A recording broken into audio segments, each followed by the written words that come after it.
Okay, so we're going to finish off this discussion about Stravinsky and Scriabin. They met on this day in October. They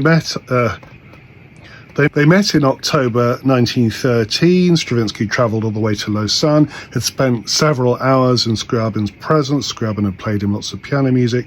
And then Richard Truscott says, Stravinsky, for his part, at the end of all this, left with a slightly sour taste in his mouth.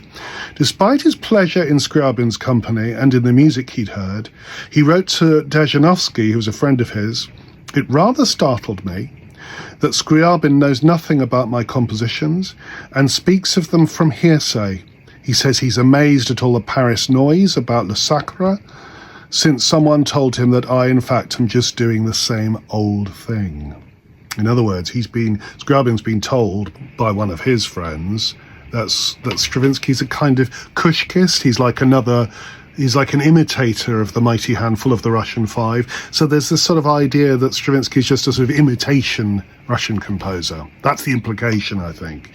Dejanovsky replied in his letter back to Stravinsky, "What you tell me about Scriabin and your compositions does not surprise me at all, because in general, Scriabin doesn't know anyone else's music. I mean, he's such an egotist, he doesn't listen to anything.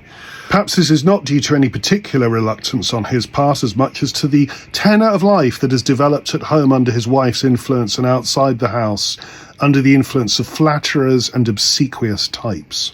So it looks as if the source of Stravinsky's later bitterness about Scriabin was essentially that Scriabin never bothered to listen to his music or find out more about it, viewing him as just a minor figure or an imitator of other figures in the Russian tradition. Nevertheless, news of Scriabin's death in May 1915, troubled him deeply. He wrote to Prokofiev, "What a horror. Scriabin's death, I simply can't get over it. I wanted to read in the papers some details about this terrible death, but instead of what interested me, I came across a sea of the usual journalistic stupidity and banality." Scriabin, of course, died very suddenly, and I think it was from septicemia. So that was a terrible blow. And Stravinsky was a big fan of Scriabin's work at that time, clearly upset about it.